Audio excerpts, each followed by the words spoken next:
As somebody said to me on socials, we must shoot these seagulls out of the sky. Crazy, wild. Yo people, welcome back to the YouTube channel. You already know what time it is. It's time for another video. Big up your damn selves in the building. Make sure you smash up the likes every single damn time and subscribe if you are new. Road to 100k continues. Chelsea at home to Brighton preview. And I must say, I am buzzing for this game. I'm buzzing for every Chelsea game right now. I feel like there's a very comforting, upbeat vibe around the fan base where we're all kind of just bouncing around with this bold, boisterous, type attitude about us now. But at the same time, knowing that we need to get our heads down and kind of focus on the next couple of home games in the Premier League to continue that momentum and to not have it all wash away with shock results that are unnecessary. So, really good vibe, really good feeling. That's also being replicated at the training ground. We've seen lovely videos of the players kind of kicking the ball at each other's head, putting them in hospitals and whatnot. We've seen Colwell's driving abilities and skills. We're seeing more quotes from multiple players, whether it be, Fofana speaking about his friendship and his brotherly-like nature with Colwell. Palmer, we've seen quotes from in terms of him talking about how he kind of idolizes Hazard and wants to entertain on the pitch and, enjoy himself. He's got the freedom of expression.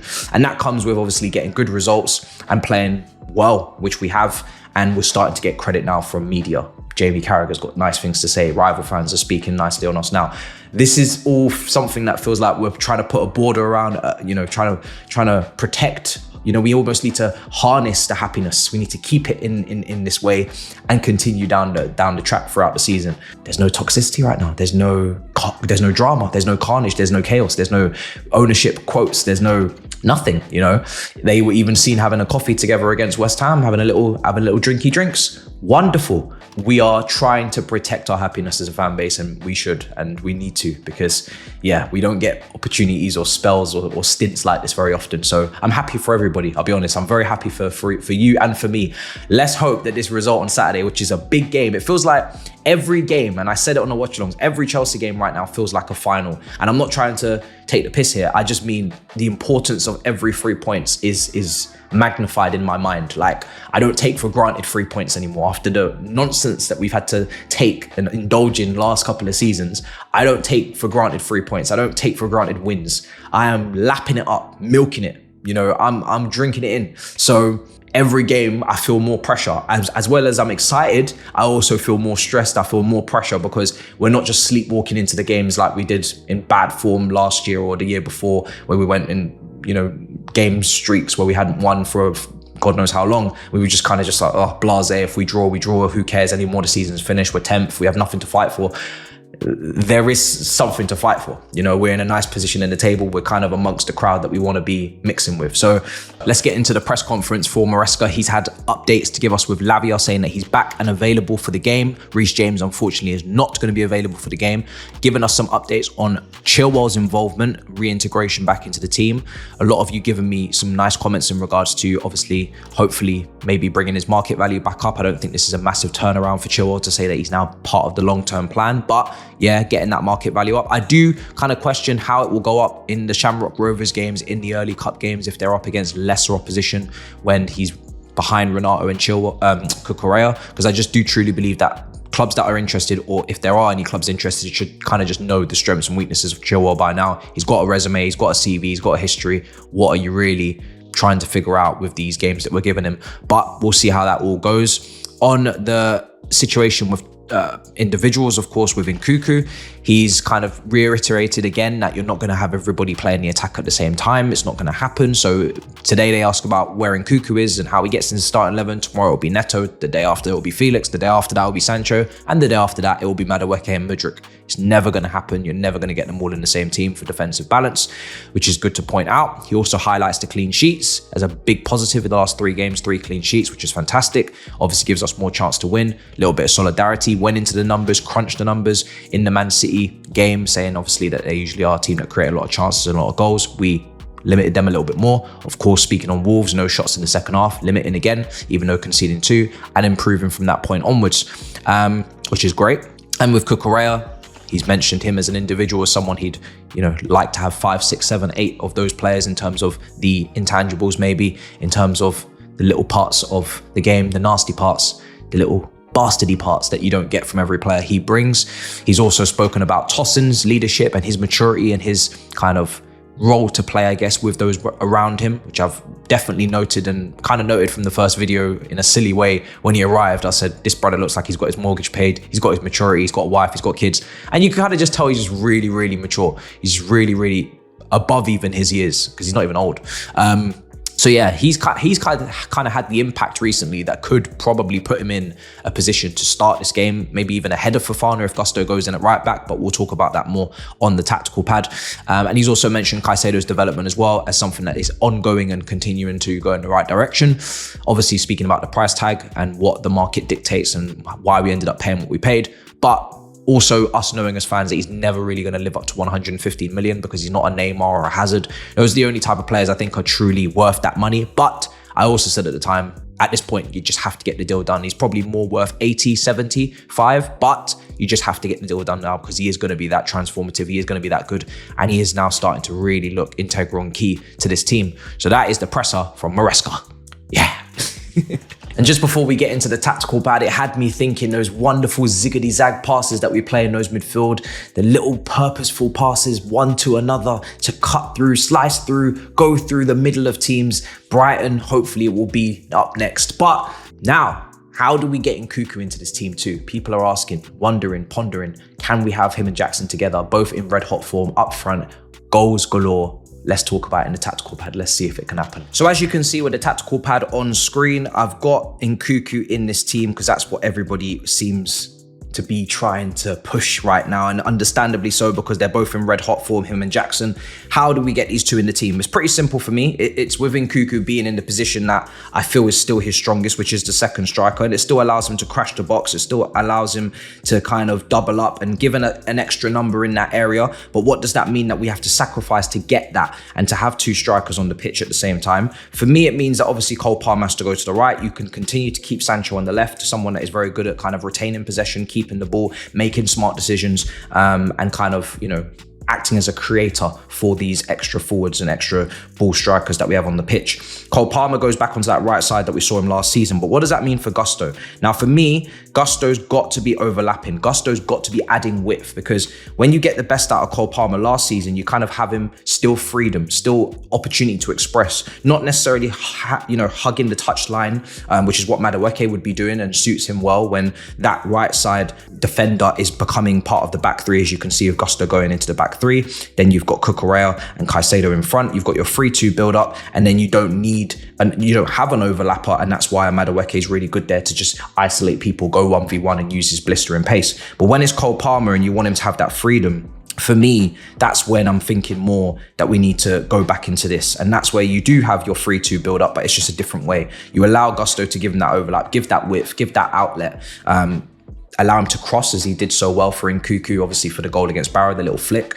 And Cole Palmer does become that kind of 10, does become that kind of creator with Jadon Sancho in those half spaces to create for the Nkunkus and for the Jacksons. And what I love about this setup is you're attacking with 5, you're defending with 5, but what you've got is players that are so interchangeable. We have got, players that are able to give and go back and forth and pick up different pockets. So Jackson, we know, is very comfortable sometimes out wide, and you can have Nkunku up front, you can have Jadon Sancho in the 10, and you have Cole Palmer just in the right half space. You can flip it, right? You could probably go with Jadon Sancho obviously on the left, you could go Jackson up there, and you've got Nkunku in there as well. And make no mistake, there's even times where you'll see Cole Palmer pick it up on the left, Jadon Sancho can maybe go onto the right, and he's played over there for Dortmund, and Cole Palmer has scored goals against West Ham most recently off the post and in from that left-hand side. He's a really good shooter, and even at Man City was playing on the left wing against us multiple times in the cup. So there's so much flexibility, so much versatility between those forwards, and I do believe that front four would be fantastic to watch. You've got goals, you've got creativity, you've got great ball manipulation, you've got great eye for passes, eye for link-up, eye for 1-2s, you've got skill, you've kind of got a bit of everything. Now off the ball, of course, they're going to still have to work incredibly hard, make no mistake about it. And one thing I don't want to underestimate is what Madueke's been doing from a defensive standpoint. Even though his output has dropped, he has been working quite hard defensively, but I think Cole Palmer will work just as hard. I don't have any questions or any doubts about that. And yeah, it would just be a little bit of a switch in that aspect. So that's how I would get them both into the team. If you want Nkunku and Jackson in the team, that's how I would do it.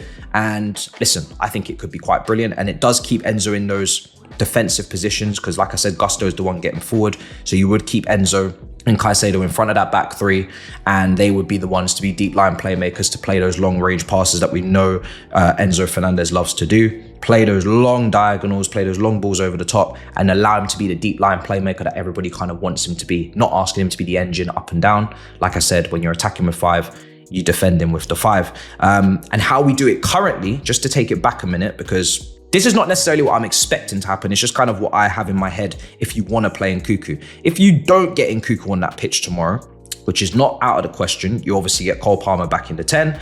Sancho then goes into the left wing position.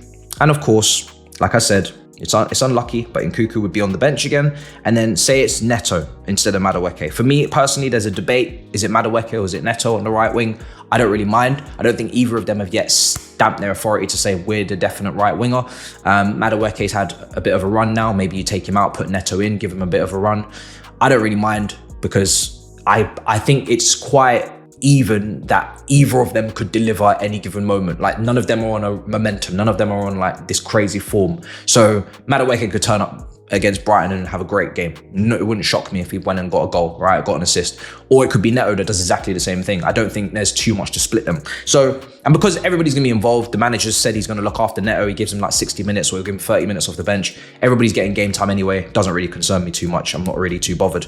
But if you do play Neto, of course, you play him on the right, and that means Palmer goes back into the 10. Gusto doesn't act as that overlapper, and obviously then you know what comes next. Enzo moves forward, and you kind of get Cucurella tucking in, and that's the kind of shape that you look to kind of get from this Chelsea team with that box midfield. Now, is Gusto going to even start? I mean, is he ready to? Are we going to potentially see Tosin start? That's another thing that you could look at. You could get Tosin in that team. Maybe Fofana plays out wide.